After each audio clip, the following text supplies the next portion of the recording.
una pausa y hoy continuamos. Y nuestro texto base en la serie de Jonás está en Mateo capítulo 12, versículo 38. Mateo 12, 38.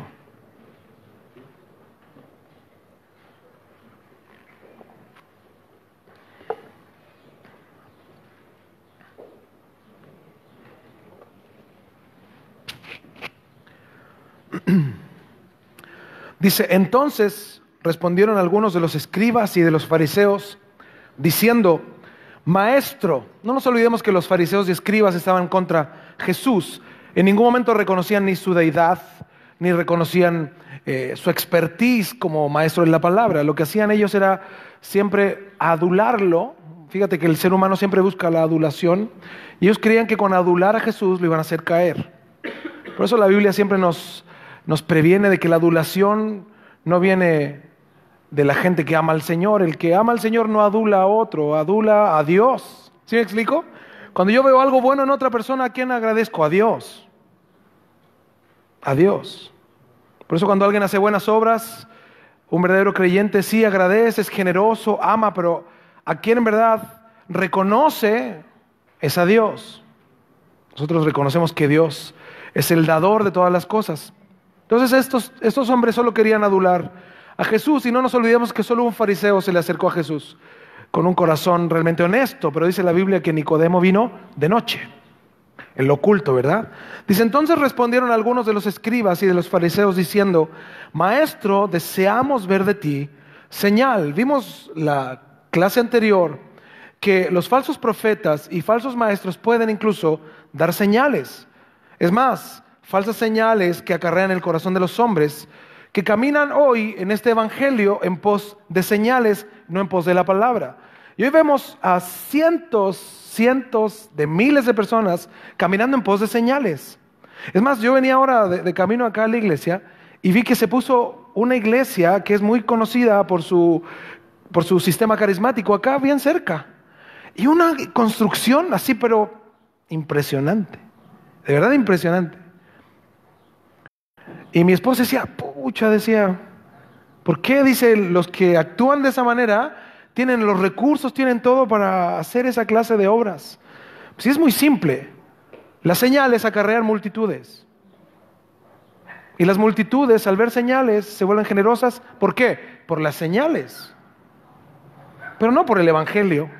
Cuando toda la multitud que va en pos de las señales les hablas el evangelio, ¿qué hace la multitud? Se va. Así le pasó a Jesús, cuando Jesús le dijo, bueno, el que quiere venir en pos de mí, ya yo no les voy a dar comida, ni alimento, ni voy a multiplicar nada. Niéguese a sí mismo, tome su cruz cada día y sígame. Es más, el que no me ame más a mí que a su madre, a su padre, a sus hijos, no es digno de mí. ¿Qué hizo la multitud? Gracias, hasta aquí, Señor. Ya no creo en Dios. Dios me falló. Así dice mucha gente, ¿no? Toman a Dios como un amuleto y cuando el amuleto no les sirve, lo cambian. Así es el evangelio hoy también, exactamente igual. Así dijo Jesús, si a Él lo aborrecieron, ¿qué va a pasar con nosotros? Mínimo eso, mínimo. ¿Y a qué quiero llegar con esto? Es muy simple. Hoy vemos multitudes en pos de señales, en pos de manifestaciones, en pos de milagros, pero muy lejos sus corazones de la palabra de Dios. Por eso los falsos profetas y falsos maestros, decía incluso en Deuteronomio, lo vimos la semana anterior, que ellos podían mostrar señales y prodigios. Pero dice la palabra, y Dios advierte, que no se fueran en pos de esas señales y esos prodigios. Y en este caso estos fariseos y escribas querían de Jesús señal, no su mensaje. Y hoy vemos eso.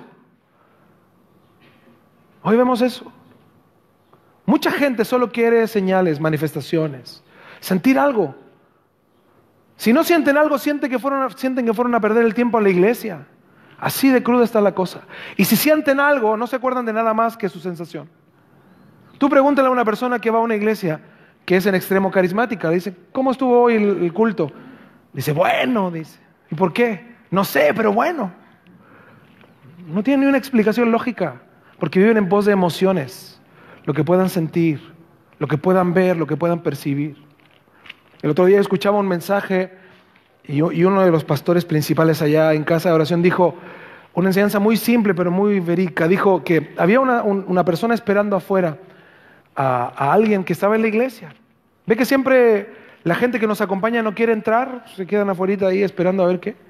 Y de repente sale una ancianita por la puerta y esta persona le pregunta, le dice a la ancianita, oiga, le dice, ¿ya terminó el mensaje?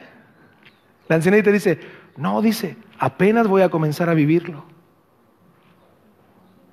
Ese es el desafío del Evangelio.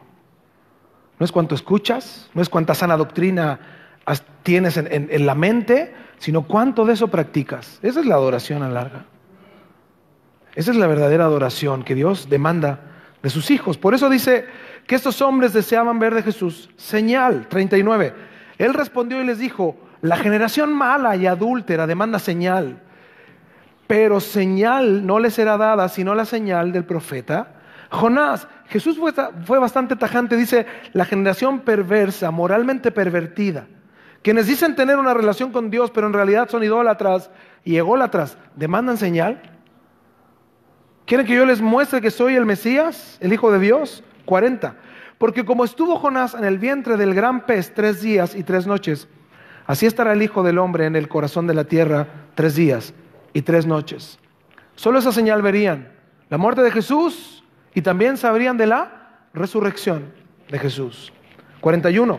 Los hombres de Nínive se levantarán en el juicio con esta generación y la condenarán. ¿Por qué? Y aquí está la clave. Porque ellos se arrepintieron. Cambiaron de dirección. Cambiaron de mente, de mentalidad. Esa generación fue salva de Nínive, de la destrucción. Pero si nosotros vemos históricamente, después de 100 o 150 años, Nínive fue destruida igual, porque la siguiente generación no se arrepintió. Es como muchos de ustedes piensan que ustedes por venir a la iglesia, sus hijos son salvos. ¿Les digo algo? No es cierto. Si ustedes no viven el Evangelio, no le enseñan el Evangelio a sus hijos con sus acciones, con sus conductas, no los instruyen bíblicamente, tus hijos no están cubiertos, ni está segura su salvación.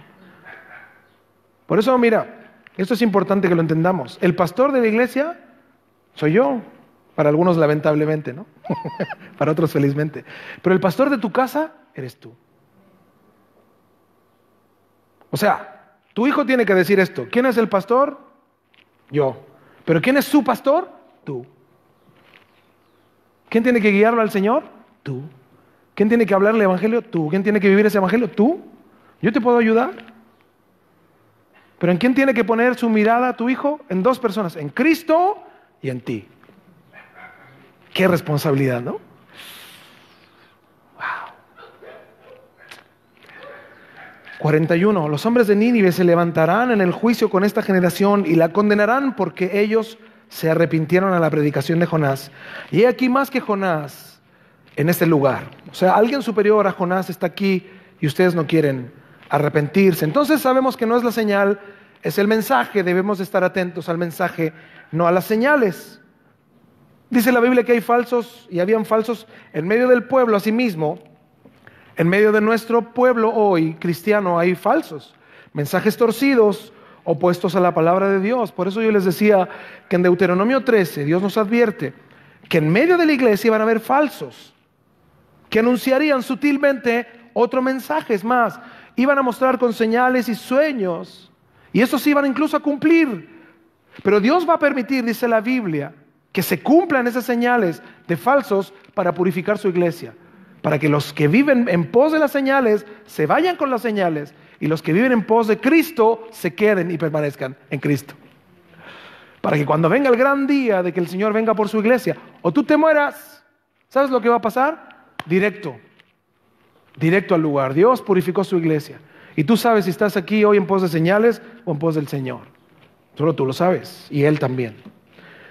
¿Qué hizo el Señor entonces? Permitió que hubieran falsos profetas y falsos maestros para purificar su iglesia, y así salga a la luz el corazón de los hombres que aman a Dios y quienes no. Dios lo permite hoy claramente. Es por eso que el mensaje de Jonás es tan importante en nuestros tiempos, porque nos muestra tantos factores de los cuales carecemos el creyente, porque pensamos livianamente respecto a la palabra de Dios, pero hermanos, debemos de aprender a profundizar en ella. Vámonos a Jonás capítulo 1, versículo 1, vamos a recordar algunos de los textos que alcanzamos a estudiar, me parece que fueron 3 de Jonás 1:1. Simplemente los vamos a repasar y vamos a ver qué Dios tiene hoy para nosotros también. Jonás 1:1 dice: vino palabra de Jehová a Jonás, hijo de Amitai, diciendo. Ya sabemos que Jonás significa paloma o volar como paloma. Él era hijo de Amitai, ellos venían de una aldea llamada Gat-Hefer, era un territorio en un lugar de las 12 tribus, donde estaba la tribu de Zabulón. Y ahí Jonás vivía con cierta reputación en medio de Israel, porque sí se le reconocía como un profeta de Dios. No se olviden que se habían cumplido las palabras que Jonás había dado al rey en ese tiempo, Jeroboam II, de reconquistar las tierras y de reconquistar el territorio de Israel. No nos olvidemos que Israel estaba dividido en el reino del norte, que era Israel, y el reino del sur, que era Judá. ¿Sí se acuerdan? Y las profecías de Jonás fueron para el rey, las cosas que debía de hacer el rey para reconquistar los territorios. Y ocurre que el rey lo hizo así y reconquistaron territorios. Es más, Jeroboam II no fue un buen rey, fue un mal rey, pero sí se cumplieron las palabras de Jonás. Esto significa que Jonás era un profeta reconocido dentro de Israel como un certero profeta, no como un falso profeta. Entonces, dice el versículo 2, levántate, esta fue la palabra de Jehová a Jonás, y ve a Nínive, aquella gran ciudad, y pregona contra ella, porque ha subido su maldad delante de mí.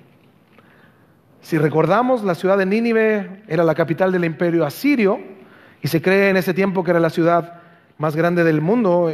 Y bueno, es importante saber que este era un pueblo pagano, no era Israel, era una ciudad gentil, y esta ciudad Dios le dice a Jonás que vaya a proclamar arrepentimiento. Yo les contaba que esta ciudad era reconocida por su poderoso ejército y los asirios en general, que arrasaban con todo aquel que se le cruzara por delante. Es más, los asirios eran una nación extremadamente violenta, y para demostrar sus conquistas yo les contaba que ellos decapitaban a los capitanes y a los príncipes de los países y ponían sus cabezas en las entradas de las ciudades para demostrar que los asirios habían ido a ese lugar. Ellos eran reconocidos por inmorales, perversos, idólatras, asesinos sin piedad, y ahí es donde Dios manda a Jonás. Es como que hoy el Señor te dijera: te voy a mandar a predicar arrepentimiento. ¿A dónde se imaginan? Allá donde está ISIS. Porque todos decimos: heme aquí, Señor, envíame a mí, ¿no? Y nos imaginamos Cancún. ¿Dónde quiero ser misionero? Señor, en Cancún, Señor.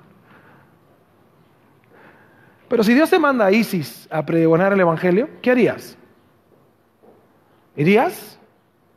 Es que el Señor no haría eso, pastor. ¿Quién dijo que no? ¿Vieron el misionero el otro día que fue a una tribu nómade? ¿Que lo asesinaron? Hasta las noticias seculares salió. Las últimas palabras que dijo: Jesús les ama. Y lo mataron con flechas. Les llevaba pescado para alimentarlos. En la India. Y nosotros aquí bien cómodos, ¿no? Nos queja: Señor, ¿por qué hace tanto calor hoy, Señor? En tu nombre, refrigeración espiritual. Nos quejamos. Jonás fue enviado al país más peligroso, de la ciudad más peligrosa de ese entonces. Él probablemente no era reconocido como profeta en el imperio asirio, pero era sin duda intimidante ir a un pueblo impío que no temía a Dios a pregonar arrepentimiento y destrucción y juicio. Para cualquier persona, lógicamente pensando, puede decir: esto es algo descabellado de parte de Dios, enviarme al lugar más peligroso del mundo. Pero lo más impresionante de todo eso, y vamos a ver un poco más adelante, que esa no fue ni siquiera la excusa de Jonás. Por eso en el versículo 2 dice: levántate y ve a Nínive, aquella gran ciudad, y pregona contra ella, porque ha subido su maldad delante de mí. O sea, el mensaje era claro y conciso, un mensaje de juicio. Dios iba a juzgar a una ciudad completa, porque Dios estaba contra esa ciudad, y solo lo que él tenía que hacer era ir y pregonar. Pregonar significa caminar por las calles y decir este mensaje. Y no de dos en dos en el punto de predicación y con la bocinita, no, solo, por las calles. Wow. 3. Y Jonás se levantó para huir de la presencia de Jehová a Tarsis. Yo les contaba que Nínive estaba en la zona donde está Irak y él se quiso ir hacia Gibraltar, el sur de España. Tenía que cruzar todo el Mediterráneo. Entonces, él fue en la posición totalmente opuesta, la dirección totalmente contraria al mandato de Dios. Dice que él quiso huir de la presencia de Jehová a Tarsis y descendió a Jope y halló una nave que partía para Tarsis y pagando su pasaje, entró en ella para irse con ellos a Tarsis, lejos de la presencia de Jehová.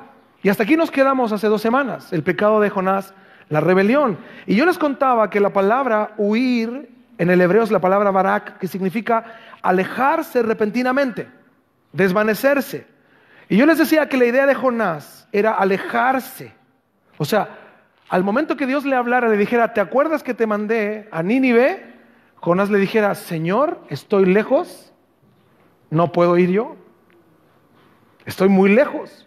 La idea de Jonás era no ser una opción viable para Dios. Es por eso que la idea de esconderse no es correcta, porque ellos tenían los salmos y Jonás, al ser un profeta de Dios, leía la escritura y la escritura dice, ¿a dónde me esconderé de tu presencia? O sea, no existe lugar físico del cual me pueda esconder. Pero sí Jonás hizo un análisis de decir, yo no me puedo esconder de Dios, pero sí puedo estar lejos del lugar donde Dios quiere que vaya. Entonces, él consideró estar lejos geográficamente, dice la Biblia, y descendió a Jope, planeó en su corazón desobedecer a Dios. Después dice, y halló una nave que partía para Tarsis. Yo les decía que el plan estaba funcionando a la perfección, había un barco disponible para el destino más lejano de esa época, la ciudad de Tarsis. Y después dice, y pagando su pasaje. Eso significan 2 cosas. Primero, que él tenía el dinero suficiente para pagar el boleto. Y segundo, que había lugar en el barco aún. Y dice, y entró en ella para irse con ellos a Tarsis. Yo les contaba que había algo cultural, que para yo abordar un barco en esos tiempos debía de caerle bien al capitán, porque ellos eran supersticiosos. Entonces ellos se dejaban guiar por supersticiones. Si alguien venía vestido con el color que para ellos sentían que podía haber un naufragio, no lo dejaban subir. Si alguien tenía la apariencia de ser alguien medio extraño, no lo dejaban subir. Entonces todo coordinó a la perfección para que Jonás pudiera subir a este barco. Qué impresionante es que el capitán vio en Jonás ninguna amenaza y le permitió abordar. Yo les quiero hacer una pregunta. ¿Por qué Dios no le dijo al capitán que no lo llevara? Qué curioso, ¿eh? ¿Por qué Dios ahí no hizo algo? ¿Por qué Dios no puso en el corazón del capitán que no lo dejara subir? ¿Sabes por qué? Porque Jonás iba a subir a otro barco igual. Jonás iba a hacer otra cosa igual. El problema no era el capitán, era Jonás. Y dice que se subió en el barco para ir a Tarsis, lejos de la presencia de Jehová. Y yo les decía que todo resultó a la perfección, ¿verdad? Ya no estaba disponible para Dios, estaría lejos, tendrían que llamar a otro profeta, todo funcionando perfecto. Jonás buscó un barco que fuera lo más lejos posible, lo consiguió. Jonás esperaba que hubiera lugar en ese barco y lo pudiera pagar, lo consiguió. Jonás esperaba que lo aceptara el capitán y le permitiera abordar, y lo consiguió. Y yo les dije hace 2 semanas, ¿quién proveyó todo esto? ¿Dios? No, ¿verdad? ¿Quién proveyó todo eso? Satanás. Mucha gente dice, oye, ¿cómo Satanás puede proveer eso? Pues claro, hasta aquí Dios le dio solo una ordenanza, pero Dios no aparece en el relato. Mira, ¿quién va a querer que tú te alejes de la voluntad de Dios? ¿Dios mismo? Te aparece un negocio trucho, un negocio chueco, y tienes que hacer una mentira para que funcione. ¿Tú crees que eso te lo proveyó Dios? Algunos creen que sí. Gloria a Dios, Señor. Una mentirita pequeña para la gloria del Señor. Pequé poquito. Así dicen algunos. Consideran que las cosas que están torcidas vienen de Dios. Te digo algo, eso no lo provee Dios. Eso Dios lo permite para ver tu corazón, pero no viene de Dios. Todo esto que le pasó a Jonás no fue provisto por Dios. Ni el barco, ni el lugar, ni la aceptación de los marineros. Y yo les decía que esto nos permite ver una verdad impresionante. Muchas personas creen que porque las cosas resultan, Dios está ahí. Y generalmente las cosas en las que están envueltos están bastante opuestas a la voluntad de Dios, bastante torcidas respecto al camino de la verdad, la santidad, la honestidad. Es por eso que vivir una vida de inmoralidad, de perversión, de caminar sin santidad, y que las cosas funcionen, no es sinónimo de que Dios está contigo. Hay mucha gente así, que vive una vida súper liviana en el Evangelio, así súper light. Y como no les pasa nada, y igual tienen trabajo y las cosas salen, piensan que está todo bien, pero te digo, hermano, no es cierto. No es sinónimo de que estés bien, ni que estés caminando en el Evangelio. Puede que todo te funcione, pero que tu destino sea en oposición a Dios. Estaba el barco, yo les decía, había un lugar, Jonás lo necesitaba salir, pudo salir, el capitán lo aceptó, pero el barco iba, ¿a dónde? ¿A Nínive? No. ¿A dónde iba el barco? En oposición a la voluntad de Dios. Todo funcionó, pero para ir contra Dios. Evidentemente, todo lo que haga alejarte de la presencia de Dios está en oposición a Dios. Por eso yo les decía, aunque todas las cosas se vean bien, aunque como muchos dicen y declaran que las puertas se abren, aunque todo salga a tiempo, aunque todo esté a la manera como te gusta que funcionen las cosas, si el barco va a Tarsis y no a Nínive, vas a la perdición y no a salvación. Si tu barco va a Tarsis y no a Nínive, vas contra la voluntad de Dios. Ahora, ¿por qué Jonás desobedeció? Y es un interrogante. ¿Por qué Jonás decidió irse lejos de la voluntad de Dios? Estar lo más lejos posible de la voluntad de Dios. Yo anoté algunos aspectos y la Biblia nos va a responder. Yo anoté 3 aspectos, me parece. El primero que yo puse es que el primer aspecto que yo puedo notar es el racismo. Jonás era racista, porque al ser enviado a un pueblo gentil, él no tenía interés en obedecer a Dios. Jonás era un nacionalista y él solo quería misericordia y perdón de Dios para Israel y no para los gentiles. Jonás decía que si alguien merecía el juicio de Dios, estos eran los de Nínive. No nos olvidemos que eran perversos, asesinos, y que para él, desde su perspectiva, no merecían el perdón de Dios, solo merecían la destrucción total. Además eran enemigos de Israel. Jonás conocía la amenaza que eran los asirios, por eso en su corazón se depositó esta opción de no obedecer a Dios. Segundo, el miedo. Probablemente el miedo y las consecuencias de dar el mensaje en medio del pueblo de los ninivitas, ya que estos eran sanguinarios y asesinos, probablemente generó miedo en su corazón. Pero mira, ¿qué es más terrible? ¿Las consecuencias por obedecer a Dios o las consecuencias por desobedecer a Dios? Hay un texto hermoso que dice, no teman a los que matan el cuerpo. Dice, mejor teman al que puede quemar y aniquilar el cuerpo, el alma, en el infierno. Y número 3, la rebeldía. Jonás tenía un corazón rebelde. Era un hombre orgulloso, egoísta, obstinado, resentido, celoso. Estoy haciendo un resumen del libro, Era patriota, no tenía amor para con sus enemigos. Pero lo más impresionante es que Jonás capítulo 4, versículo 1 nos relata el por qué él no quiso ir. Véalo, Jonás 4, 1. Para los que no conocen la historia de Jonás, después, allá en el capítulo 4, ya se subió al barco, el barco ya naufragó, se lo tragó el pez, viajó a Nínive, predicó, Nínive se arrepintió y miren lo que sucede. 4:1. Pero Jonás dice, se apesadumbró en extremo y se enojó. ¿Por qué se enojó? Y oró a Jehová y dijo, ahora, oh Jehová, ¿no es esto lo que yo decía estando aún en mi tierra?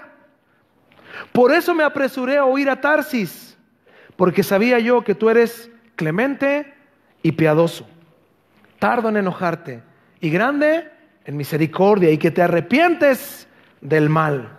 Ahora pues, oh Jehová, te ruego que me quites la vida, porque mejor me es la muerte que la vida. ¡Qué declaración! Jonás dice, yo sabía que los ibas a perdonar, por eso no quería ir. Yo sabía, por eso no quería ir a Nínive.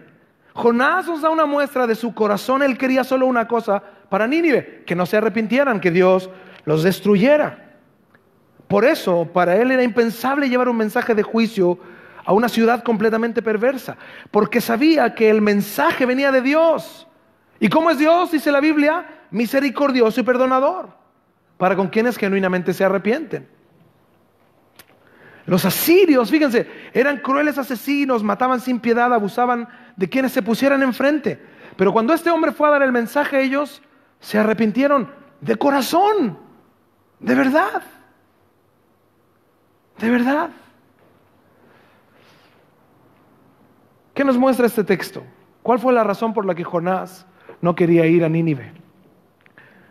Porque él solo quería misericordia para él y su pueblo y no para los demás. Era un nacionalista egoísta.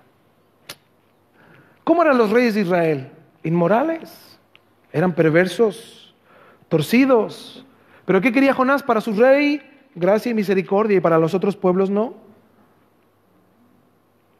Qué impresionante. Es muy parecido a nosotros hoy. En este tiempo anhelamos el perdón, la misericordia de Dios, la gracia de Dios, pero queremos la destrucción del resto. En vez de pregonar el mensaje de arrepentimiento, solo queremos que nuestros seres amados sean alcanzados por el Evangelio. Pero el resto, que se vaya al infierno. Así yo he escuchado hermanos. No importa, pastor, me hicieron daño, pero total se van a ir al infierno. ¿Sabes lo que significa amar a tus enemigos? No es que vayas y les des besos y abrazos. Es que ores por ellos. Es que ruegues a Dios por ellos, por su salvación, por su alma. Este nacionalista no quería pregonar arrepentimiento en un pueblo gentil. Tenía arraigados sentimientos patrióticos y nacionalistas. Solo anhelaba misericordia para él y su pueblo, no para los gentiles. Jonás 1:3 dice, y Jonás se levantó para huir de la presencia de Jehová a Tarsis. Ya sabemos todo eso, ¿no? Y descendió a Jope y halló una nave que partía para Tarsis, y pagando su pasaje, entró en ella para irse con ellos a Tarsis, lejos de la presencia de Jehová. 4. Y aquí hay dos palabras. Hay dos palabras donde nos muestran que ahora sí entra el Señor. ¿Qué dice? Pero Jehová. O sea, él tenía un plan. El plan estaba funcionando a la perfección. Todo se veía bonito. El negocio estaba creciendo. Pero Jehová dice, hizo levantar un gran viento en el mar. O sea, Dios estaba allí, pero recién vemos la acción de Dios. Fíjate, aquí podemos ver el contraste. Mira, si Dios proveyó el barco, ¿para qué el Señor levanta una tormenta? No tiene sentido. Dios dejó que todas las cosas pasaran para ver el corazón de Jonás, pero ahora se da cuenta que Jonás está determinado en ir contra Dios.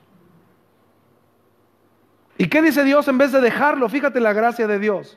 Dios, en vez de dejarlo a su destino, Dios, ¿qué hace? Lo quiere hacer reconsiderar. Así nos pasa a veces a los creyentes. Somos tan necios en ir en pos de los caminos que nos apartan de Dios, y Dios, mira, todos creen que Dios va a estar, mijito, arrepiéntase, venga. Y ahí nos dicen, no, un Dios, un abuelito que está ahí con los brazos abiertos. Y por favor, no peque más. Así creemos, ¿no? Pero ¿qué hace Dios? Levanta un viento y una tormenta. ¡Fua! Y viene lo catastrófico. Y pensamos que ahora Dios no está porque eso es terrible lo que nos está pasando. Pero fíjate, Dios está haciendo reconsiderar tu camino. ¿Se acuerdan cómo Dios le habló a Job? ¿Se acuerdan? ¿En medio de qué le habló Dios a Job? De un torbellino, ¿se acuerdan? El viento, la basura, y ahí estaba Job, y ahí Dios le habló. Nosotros todos creamos el evangelio romántico, hermanos. Este evangelio de yo voy a orar por ti, el Señor te ama, es bueno, y nos damos cuenta a través de la experiencia que así Dios no actúa. Dios, cuando quiere remecernos, nos va a remecer porque su gracia y su misericordia sobrepasan nuestro entendimiento. Él nos ama tanto, que cuando nos ve en el camino torcido va a hacer cualquier cosa para hacernos volver, porque nos ama, no es porque nos quiera forzar. Pero Jehová hizo levantar un gran viento en el mar. Esta es la gracia de Dios. Algo terrible para el hombre es la gracia de Dios para con el hombre. Un viento, dice, y hubo en el mar una tempestad tan grande que se pensó que se partiría la nave. O sea, esta no es una tormenta natural, es sobrenatural porque no es producto de la naturaleza. Esta tormenta fue producida por Dios. En el tiempo en el que viajaban los barcos en el mar Mediterráneo, en este tiempo, el tiempo de navegación era cuando no habían tormentas. Es por eso que ellos iban confiados a la navegación. Por eso cuando vieron esta tormenta sobrenatural para ellos, se dieron cuenta que no venía de la naturaleza, porque no era tiempo de tormentas ni de vientos, sino que Dios, o algún Dios para ellos, había provocado esto. 5. Y los marineros tuvieron miedo. Imagínate, los expertos tuvieron miedo. Ola tras ola pegando a la nave, se cayeron, las gentes no podían estar de pie, pensaron que se iba a partir este barco, que naufragarían, que morirían, estaban todos aterrorizados. Y mi pregunta es, si los marineros tuvieron miedo, ¿qué le quedaba a la tripulación? Si tú ves al piloto de un avión, ahora que nosotros andamos en avión, a mis hermanos, perdón que voy a dar este ejemplo, tienen que viajar hartas horas. Pero ¿qué harías si tú vas en un avión y de repente el piloto del avión sale de la cabina y dice, ¡nos vamos a caer! ¿Cuál es tu reacción? ¡Ay, qué bueno! ¿Cuál es tu reacción? Si ves al piloto así, ¿cuál sería la reacción del resto? En cambio, cuando ves al piloto que vas pasando la cordillera y dice, bueno, señores, estamos a 10,000 pies, usted puede ver el Aconcagua a la derecha, súper relajado. Pero si lo ves histérico, ¿qué pensarías? ¿Sabes lo que pasó en este barco? Los marineros, la tripulación, los que sabían todo el sistema de emergencias, cómo controlar las naves, cómo ellos tener la nave en control, ellos estaban muertos de miedo. Qué extraño, ¿no? Los experimentados marineros aterrados. Ellos sabían que esta tormenta no era como las demás, por esto ellos tuvieron miedo a tal grado que entraron en pánico. Ellos corriendo sin saber qué hacer, asimismo tratando otros de controlar la nave. ¿Y los pasajeros? ¿Te imaginas cómo estaban esos pasajeros? Y dice, y cada uno clamaba a su Dios. Esta palabra clamaba no es una palabra que habla de una oración mental, como muchos aquí oran en la iglesia. Que oran así, la oración mental, ¿no? Una vez un hermano dijo, no, es que para que el diablo no me escuche. Al revés, ¿no? Si tú eres hijo de Dios, que el diablo te escuche. Es como el aplauso. Para los que no saben aplaudir, ¿sabes lo que es? Es el ruido de tu carne. Por eso cuando cantamos, aplaudimos. Nosotros tenemos instrumentos. Y tú, tus manos. ¿Qué estás diciendo con tus manos? Que le perteneces al Señor, que tu cuerpo, mira, exalta al Señor. Por eso los que están de brazos cruzados, manos en los bolsillos, están perdiendo la oportunidad de exaltar a Dios con sus cuerpos. Para los que creen que la adoración es una postura, no, la adoración es expresarme ante Dios, porque a la larga ni siquiera es música, la adoración es vivir su palabra. ¿Cómo estaban ellos? Gritando. Eso dice esta palabra clamar. Gritando todos y cada quien a su Dios. Esto como resultado del pánico. Sabían que no era una tormenta natural, sino que probablemente algún Dios se había enojado. Y todos gritaban. No voy a hacer ese ejercicio aquí, no se preocupen. Para los que están preparando la garganta. No. Todos gritaban. Cada quien a su Dios. Era un caos. Era un momento terrible de miedo, de terror. Terror absoluto. Dice, y echaron al mar los enseres que había en la nave para descargarla de ellos. O sea, la idea era evitar que se hundiera la nave, quitando el peso. Iba a flotar un poco más, iba a levantar un poco desde las olas. Así no naufragarían. Dice, pero Jonás había bajado al interior de la nave y se había echado a dormir. Ahora, ¿cómo puede un hombre, miren, cómo puede un hombre en esas circunstancias dormir? No le den codazo a su marido. Que hay algunos aquí que sí, son como Jonás. Pero un hombre, racionalmente, ¿cómo podría llegar a dormir en medio de ese caos? Veamos esto. Jonás dormido en el interior de la nave. La nave no se movía así, no, la nave se golpeaba. Jonás roncaba. Y es muy probable que todo el ruido y todo lo que pasó, Jonás ni siquiera balbuceó, solo dormía. Ahora, ¿por qué? Mira, es muy probable que Jonás, al escapar de la voluntad de Dios, tuvo tanta ansiedad física, tanta ansiedad, estaba tan nervioso, tan tenso, que al momento de llegar al barco y ver que todo funcionó bien, pagó, lo aceptaron, se fue al interior y estaba tan tenso, tan ansioso, que se quedó exhausto.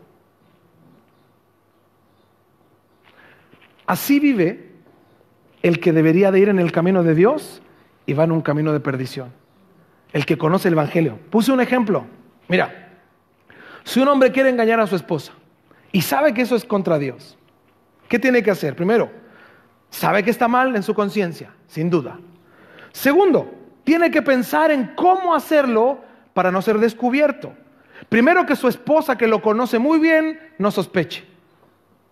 Entonces, generalmente estos hombres se ponen más amorosos. No estoy diciendo que si su esposo es amoroso le está engañando, por favor, estoy dando un ejemplo. Generalmente se ponen medio amorosos o a veces medio esquivos. ¿Pero por qué? Porque está pensando primero qué hacer, que sus actos no demuestren que está haciendo algo que está mal. Segundo, que no le vean el teléfono. Y ahí anda con el teléfono, ¿no? Con esposa. No con su esposa, con esposa. La esposa y al otro lado el teléfono. Lo tiene con clave, con una clave así, así que nadie sepa. Pues sí, porque está pensando después que en su trabajo, que saben que está haciendo algo que está mal, no lo comenten. Nadie comente nada. Cuando va conduciendo al lugar incorrecto a verse con la mujer que no le pertenece, ¿cómo va? ¿Creen que va tranquilo? Así va, perseguido. Que alguien lo vea. Se pone un gorro, se pone lentes, se deja el bigote. Anda en algo. Tiene que cranear algo para que su ansiedad se vaya calmando. Va conduciendo, busca un lugar alejado, siempre la expectativa de que nadie sepa, que nadie lo vea. Incluso tiene excusas y piensa excusas si se encuentra con alguien. Mira, para que una persona pueda engañar a otra conociendo el Evangelio, debe de planificar con mucha anticipación, y para concretar su pecado va a estar completamente ansioso, temeroso, nervioso, exhausto. La primera vez. Porque si continúa en su pecado, después ya es parte de su vida. ¿Por qué les comento esto? Porque mucha gente piensa que la gente que engaña a su esposa o que comete adulterio o algunos de estos pecados que son pecados que vienen de una planeación, son de un día para otro. No es cierto. Esas son cosas que la gente planea y analiza y ve los pros y los contras. Y ahí está el Espíritu Santo. No lo hagas, no lo hagas, no lo hagas, no lo hagas, no lo hagas. Pero estas personas siguen necias en su barco. Aunque está ahí moviéndose el barco, ¿cómo están ellos? Dormidos. No les importan las advertencias de Dios. 6. Y el patrón de la nave se le acercó y le dijo: mire, ¿quién fue a hablar con él? El mero, el capitán. Ahí fue. No mandó un marinero, fue a hablar él. Estaban todos desesperados, gritando a sus dioses, pero menos uno, al que dejamos entrar de último. ¿Y este de dónde salió? Y el patrón de la nave se le acercó y le dijo: ¿qué tienes, dormilón? Y nosotros a veces leemos esta parte del texto como que le fue a decir: ¡ay, dormiloncito, levántese! ¿Sabes lo que significa esto en el original? Le está diciendo: ¿cómo es que estás durmiendo? Con tanto ruido, dice, gente gritando, personas clamando a sus dioses, con gente corriendo, lanzando cosas al mar. en el ruido de las olas golpeando, el barco. Movimientos bruscos, tanto ruido. ¿Cómo es que estás durmiendo? Lo fue a remecer. Lo fue a sacar, a remover ahí. Todos pensamos que esta es una historia súper suave. No, hermanos, es una historia trágica. Lo fue a remecer. Levántate, dice, y clama a tu Dios. Mira, ¿quién está hablando? Un impío, un pagano, incitando a Jonás a orar en vez de dormir. Este profeta estaba recibiendo una exhortación de un impío. Así como a veces a ti te dice, ¿no? Tu familia en conversa te dice, ora por mí. Ahí el Señor te está diciendo, ora, no oras nunca. Ellos necesitan que ores por ellos. Los impíos a veces nos ministran a hacer lo que tenemos que hacer. Levántate y clama a tu Dios. Quizá Él tendrá compasión de nosotros y no pereceremos. En el paganismo ellos sabían que había un Dios ofendido, porque esta tormenta no era natural, solo un Dios podía hacer tal cosa. Ahora lo importante para ellos era saber cuál de todos los dioses o cuál de estos hombres que estaban en el barco había ofendido a su Dios.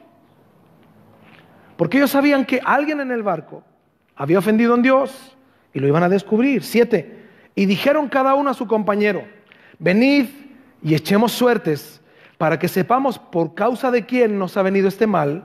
Y echaron suertes y la suerte cayó sobre... En el paganismo se ocupaba esto para determinar ciertos asuntos. Echar suertes, dicen algunos comentaristas, que eran 2 piedras planas de un color oscuro de un lado y de un color claro del otro. Al tirar estas 2 piedras, si salían ambas oscuras, no era la persona. Si salía una oscura y una clara, otra oportunidad. Y si salían las 2 claras, sí era la persona. Ahora, hagamos el siguiente ejercicio. Habían 100 personas en ese barco. Tiran a la primera, ¿cómo creen que salieron las piedras? Negras. Segunda, oscuras. Tercera, oscuras. 99, oscuras. ¿Hasta qué? ¿Sabes lo que significa? Y la suerte cayó sobre Jonás. Significa que checaron a todos. Y a todos, a los 99 del barco, las 2 piedras salieron oscuras. Y cuando las tiran sobre Jonás, ¿qué crees que pasó? El lado claro. ¡Ping! Hagámoslo otra vez por si acaso. No, pues si ya... Claras, claras, claras, claras. ¿Qué se podía hacer? Llegaron hasta Jonás. Siempre salió oscuro. Es más, a lo mejor hicieron una segunda ronda. Lo pusieron al final y otra vez. La suerte cayó sobre Jonás. Fíjate, Dios en medio del paganismo total de una tripulación muestra la causa de la tormenta. La verdad del problema y al problemático en medio de ese barco. El mismísimo Jonás estaba donde no debía estar, con las personas que no debía estar, en un camino donde no debía estar, con un destino donde no debía de ir, todo absolutamente mal. Así nos pasa a los creyentes a veces, ¿no? Nos damos cuenta que estamos donde no tenemos que estar, caminando donde no tenemos que caminar, trabajando donde no tenemos que trabajar, con amigos que no tenemos que tener, y así la vida se nos pasa queriendo manipular a Dios. Pero si nosotros recordamos el texto que leíamos al principio del culto, ¿por qué Dios permite el mar? Y ahora, ¿por qué permite que sea expuesto Jonás? Por su gracia. Por su gracia. Dios es tan grande en amor y en misericordia que quiso acabar con la huida de Jonás. Ahora todos saben que el causante de esa tormenta es Jonás, que hizo enojar a Dios. Es muy distinto a lo que pensábamos probablemente al principio. Vemos a un hombre con un corazón duro, que a pesar de oír la voz de Dios y de ser advertido por Dios, de haber expuesto el mensaje de Dios, estaba dispuesto a vivir contra Dios, siguiendo sus propias ideas, su pensamiento, siendo determinado en seguir su carne. Como vio que Dios le usó, no estaba siendo desechado por Dios, pero él quería ahora solo hacer lo que él quería, no lo que Dios demandaba de él. Qué gran ejemplo para hoy, ¿no? Que usted y yo muchas veces seremos advertidos por Dios. Porque si un desobediente fue traído a obediencia, de la manera más terrible que pudo experimentar, usted y yo igual. podemos ser traídos a obediencia por Dios. Versículo 8. Entonces le dijeron ellos, esto en el hebreo significa que lo tomaron de sus ropas y lo pusieron contra la pared. ¿Qué vamos a hacer contigo, pecador? Era reconocido un profeta, fíjate, en Israel. ¿Y ahora qué es lo que era para ellos? El causante de la muerte de muchos. ¿Qué vamos a hacer contigo? Decláranos ahora. Dice, no tenemos tiempo, estamos muriendo. Dile, ¿por qué nos ha venido este mal? ¿Qué oficio tienes y de dónde vienes?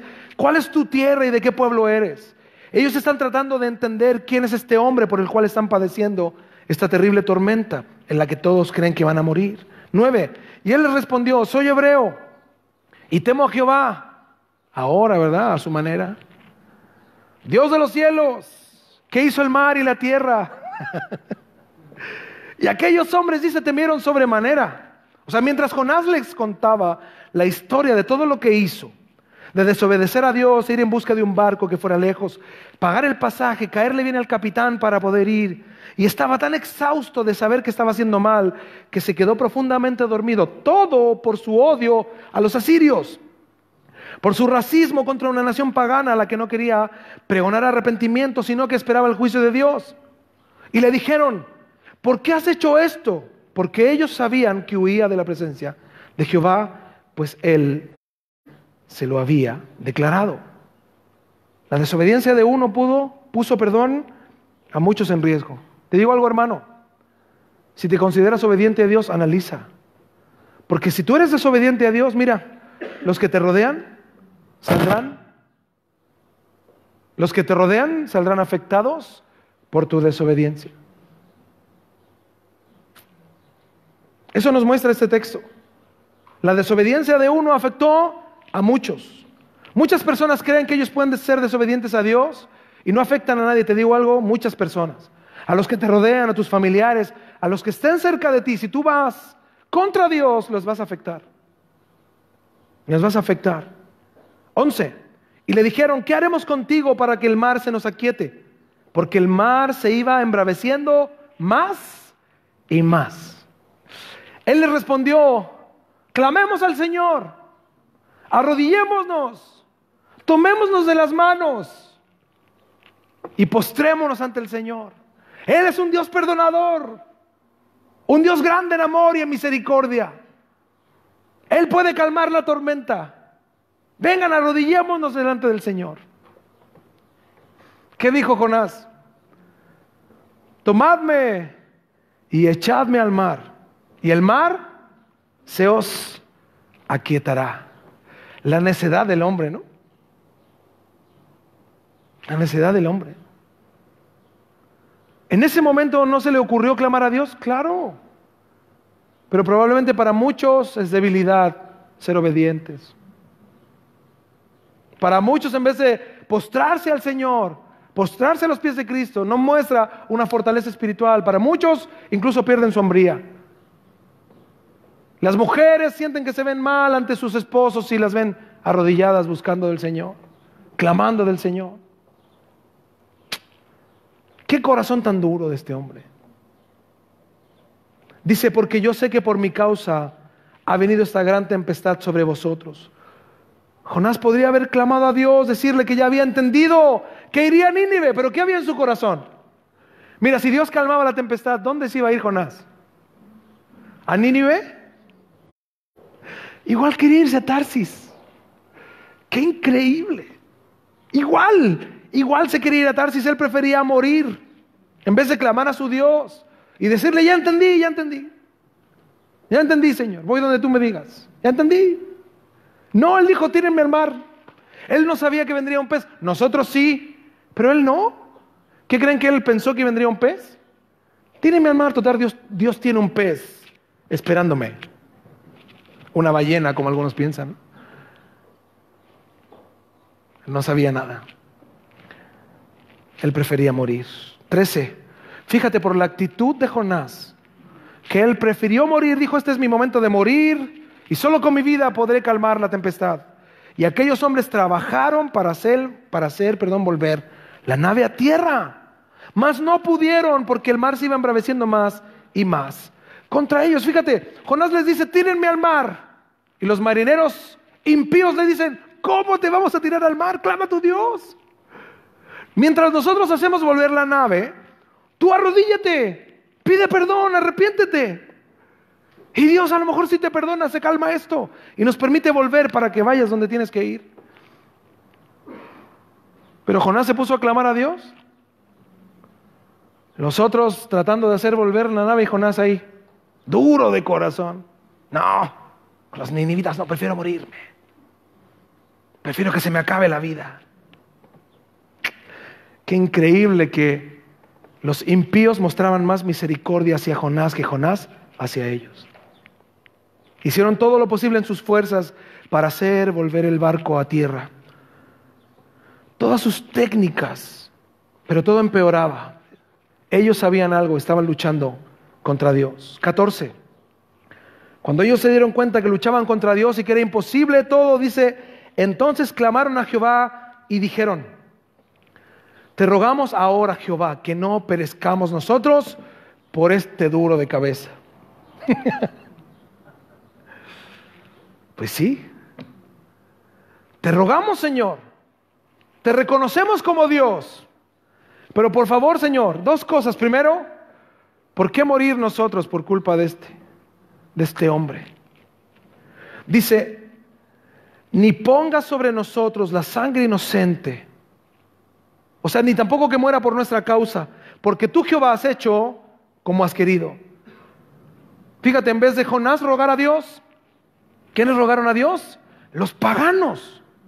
Los paganos rogando al Señor, no pongas sangre inocente en nuestras manos, Señor, no queremos arrojarlo al agua, ayúdanos a volver la nave, Señor, a tierra.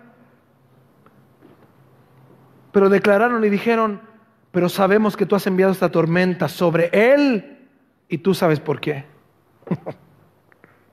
Ellos rogaron al Señor, tuvieron una actitud de extremo temor de Dios. 15. Y tomaron a Jonás. Esto quiere decir, después de intentar, se dieron cuenta que nada podían hacer, dice, y tomaron a Jonás y lo echaron al mar, y el mar se aquietó de su furor.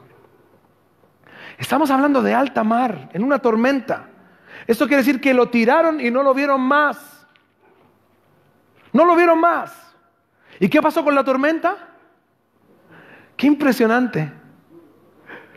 Porque podemos pensar de alguna manera, pero lo que ocurrió realmente fue, tomaron a Jonás, lo tiraron y en el momento en que Jonás entró al agua, el mar, se calmó. Por completo. El viento se pasó, las nubes se fueron. No fue algo de a poco, fue así, brusco. Dios mostrando su poder. Dios mostrando a los impíos que era el Dios, el único Dios. Por eso dice el 16, al ver esto dice, y temieron aquellos hombres a Jehová con gran temor, y ofrecieron sacrificio a Jehová e hicieron votos. Es muy probable que en el tiempo en que Jonás expuso el por qué estaba pasando todo esto, él les presentó quién era Dios. Lo increíble es que ellos comprendieron y creyeron, dice la Biblia. Además, cuando vieron arrojar a Jonás al mar, milagrosamente se calma el mar y el viento y las nubes, y dijeron, sí es Dios. El Dios de Jonás, Jehová, sí es Dios. ¿Y qué hicieron ellos? Dejaron a sus dioses falsos, porque se dieron cuenta que sus dioses falsos eran inútiles ante el Dios del cielo. Y esto les dio una convicción completa.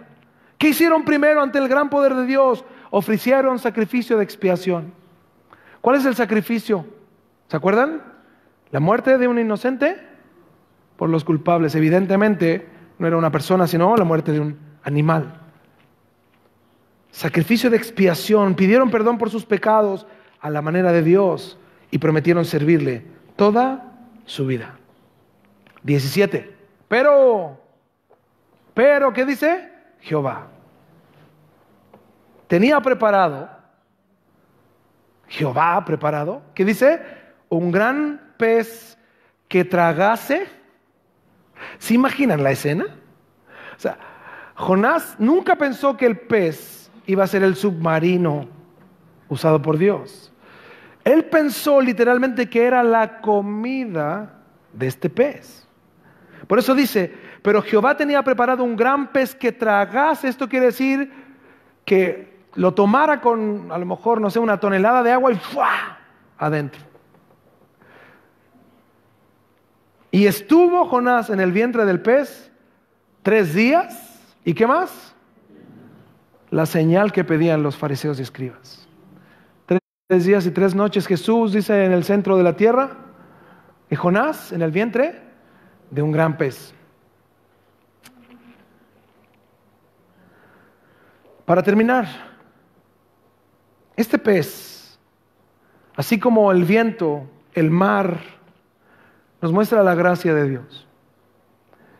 ¿Sabes? Muchas veces Dios nos llama a nosotros a vivir un camino que para nosotros, a nuestros ojos humanos, es complejo, que es dejar muchas cosas, que es renunciar a muchas cosas por el Evangelio, por vivir para el Señor. Y nosotros nos embarcamos en una vida que es opuesta al Evangelio bíblico. Nos dejamos llevar por cualquier ideología humana que nos lleva contra Dios. ¿Y sabes cuál es el problema de eso? Es que nuestro camino es de perdición igual, aunque estés sentado en una iglesia, aunque profeses una religión, aunque te pongas corbata y digas soy cristiano. Si no vives caminando conforme a la voluntad de Dios, te vas a perder igual. Y ese es el problema de muchos que están convencidos, mira, convencidos de que son cristianos, pero su vida muestra que no están convertidos. Muchos convencidos. ¡Aleluya! Tú dices algo, ¡aleluya! Otra cosa, ¡aleluya! Y afuera los garabatos le salen igual que el aleluya. Las groserías. Tienen una boca horrible. Así mismo maldicen y bendicen, como dice la palabra, ¿no? A Dios. Gentes que están convencidas de que Dios les ama, de que son cristianos, de que llevan años en las iglesias. Te digo algo, si no estás convertido, te estás perdiendo igual.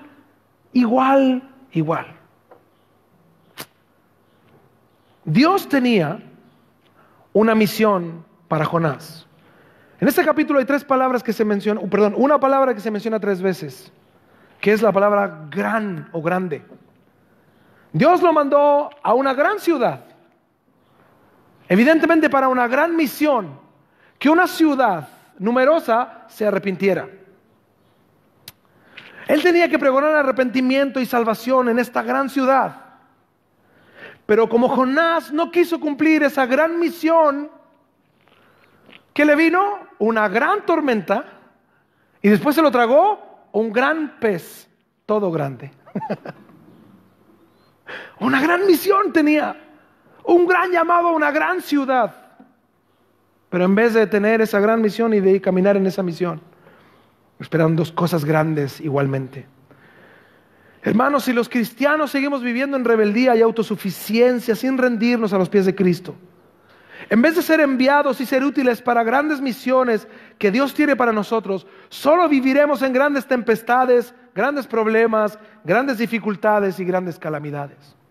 Nosotros fuimos a un congreso de matrimonios, y yo quiero decirle a los matrimonios que fuimos allá, les digo algo, el congreso fue allá, pero donde tienes que poner en práctica eso es aquí.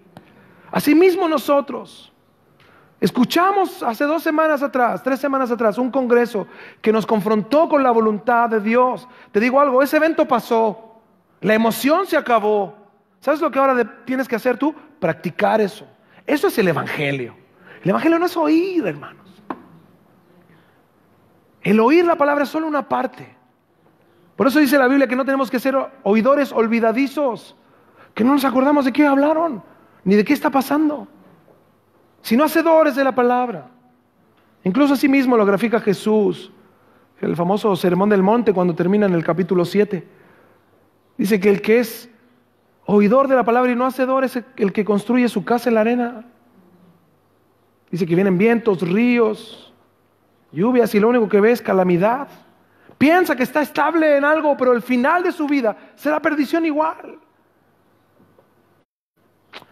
Es por eso, hermanos, que muchos hemos sido llamados para que Dios haga su obra en nuestros corazones, pero vivimos solo en grandes problemas.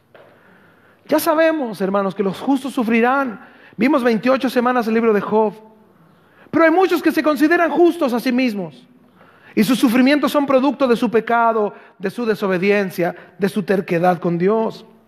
Y hay otros que ni siquiera viven el Evangelio porque tienen un necio corazón y Dios ya los dejó. Mis hermanos, el camino a Nínive sí es el difícil, pero es el camino de la obediencia. Y esa es la adoración que Dios busca de nosotros. La obediencia. Obedecer su palabra.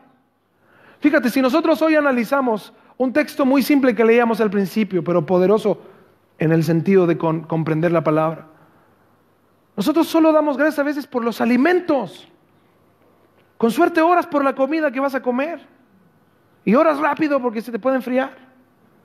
Pero si entiendes que es más que eso lo que ha hecho Dios por ti. Es más que la casa que tienes, es más que el trabajo que tienes, es más que el dinero que tienes. Dios no te ha pagado, no te ha dado, no vives con fruto conforme a tus concupiscencias, a tus pecados. Su misericordia ha sido tan grande que si hoy estás de pie, mira, no es por tus méritos, es por su misericordia y su gracia. Por eso, ¿qué necesitamos los creyentes? Más de su gracia, más de su misericordia, porque solos no somos nada. Y a eso Dios nos llamó, a vivir con entendimiento espiritual. Todo lo que pasa en esta vida, hermanos, es circunstancial. Todo. Pero si tú vas de camino a Tarsis, estás perdido. Estás perdido, hermanos. Mucha gente vive en un evangelio de falsas expectativas, lleno de mentira, de error. Vive en un evangelio liviano, mediocre. Solo tú crees que estás bien, pero no tienes fruto, no tienes vida cristiana, no tienes un corazón humilde. No te dejas tratar por Dios, solo vives, una falsa comunión con Dios. Vives un evangelio conveniente, acostumbrado y acomodado a ti mismo. Te justificas de tu falta de comunión con Dios, de tu falta de integridad. Cristo, hermanos, nos está advirtiendo que muchos de los que hoy se llaman creyentes están en sus barcos a Tarsis. Y eso es increíble, tú eso puedes verlo. Si tú te paras en el muelle espiritual vas a ver a muchos en sus barcos a Tarsis. Y ahí los ves arriba bien contentos. Solo ellos creen que están bien. Solo ellos. Pero confrontados ante su palabra, mira, se hacen los locos. Muchos hoy están en sus barcos a Tarsis, felices mirando por los balcones. Otros durmiendo en el interior, otros tomando solo el querer huir de Dios. Pero ¿sabes? Para muchos no esperes la gran tormenta. Porque si tú estás en esa necedad de corazón, Dios ya habló por medio de su palabra y solo con Jonás trató así. No esperes que Dios te remezca. A lo mejor tu corazón está tan opuesto a Dios que te puede pasar lo que dice Romanos 1. Que Dios te entregó a una mente reprobada.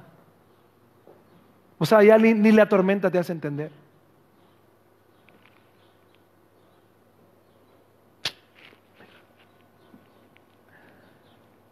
Hoy nosotros tenemos a Cristo. La historia de Jonás no se repetirá. Es por eso que la Biblia nos advierte, nos dice que hay un solo camino que nos lleva a Dios, en quien debemos de rendirnos y saciarnos con su palabra, viviendo seguros solo en Jesús. Hoy tenemos una oportunidad de reafirmar nuestros compromisos con el Señor, renovar nuestro compromiso de caminar con Él en obediencia. ¿Hemos cometido errores? Sí, todos. Pero su gracia es mayor que eso. ¿Nos hemos equivocado? Todos. Porque si hay algún perfecto aquí, no eres humano entonces. Todos nos hemos equivocado. Pero su gracia es mayor aún que eso. ¿Has fallado al Señor? A lo mejor de manera muy grande. Te sientes mal con Dios. Mira, su gracia y su misericordia es más grande que eso aún. Si tienes algún pecado escondido, confiésalo a los pies de Cristo. Su perdón es sobreabundante y te limpiará, dice su palabra. Si hay alguno aquí que no se ha arrepentido, no ha buscado a Dios, no ha creído en Jesús, hoy es el momento de confiar en Él. Es tiempo de decirle que reconocemos que somos pecadores, que necesitamos que Él nos salve, que nos dé su salvación por medio de Jesús. Hermanos, Dios, si nos dio vida hoy, es la oportunidad para reconsiderar nuestra vida. No ser religiosos, ser cristianos de verdad. Poder irnos de aquí, como dijo la persona esta de esa historia. Saliendo de aquí comienza nuestra lucha para vivir su palabra. Y vivir su palabra significa hacer un análisis cada día. Decir: Señor, yo dependo de ti, necesito de tu gracia, de tu misericordia. Soy falto, Señor, ayúdame. En mis momentos de lucha, Señor, de adversidades, por favor, Señor, ten misericordia de mí. Ten misericordia de mí, Señor. Purifícame, límpiame, lávame. Yo le invito a que cierre sus ojos ahí en su lugar. Y como yo les decía, es una oportunidad Dios que nos da de reafirmar nuestro compromiso con Él. Decirle: Señor, yo quiero vivir para ti. Quiero vivir para ti, Señor. En todas las áreas de mi vida quiero que tú trabajes, Señor. Me fortalezcas, me transformes, me limpies, me laves. Purifiques mi ser, mi corazón. Yo sin ti no puedo, Señor. Sin ti no puedo, Señor.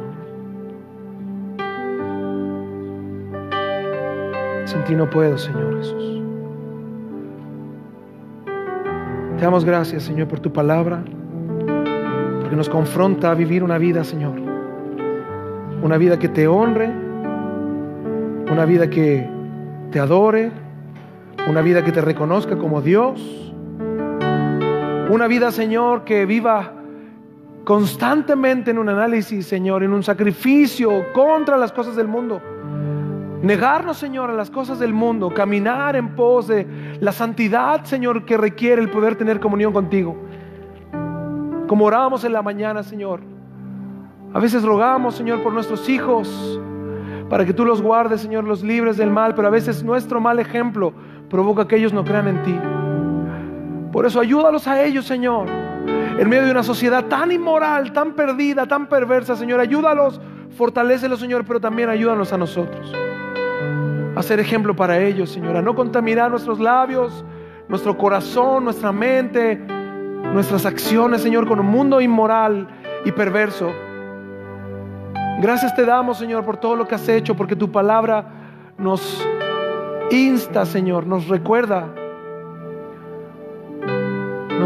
Señor, en que tú vives, que tú quieres morar en nosotros y que solo tú, Señor, puedes llenarnos de ti tanto, Señor, que nos permitirá vivir en un mundo perdido, guardados, Señor, para ti, cubiertos de tu gracia, viendo, Señor, que todo el sistema que nos rodea no nos contamina, Señor, sino que estamos viviendo dependientes de ti. Ayúdanos, Señor. Ayúdanos cada día, Señor. Con todo el corazón te rogamos y queremos reafirmar hoy, Señor, una vez más nuestro compromiso de vivir para ti. Perdónanos, transfórmanos, límpianos, Señor, lávanos, necesitamos de ti. Por eso queremos, Señor, que tú transformes nuestro ser, para que cada vez que oremos, adoremos tu nombre con nuestras vidas, cantemos ante tu presencia, no haya nada que estorbe, Señor. Al contrario, podamos entregar nuestras cargas y adorarte con libertad y entendimiento, Señor. Gracias por tu palabra. Gracias por este día, por todo lo que haces, Señor. Te damos gracias con todo nuestro corazón. A través de Jesús. Amén.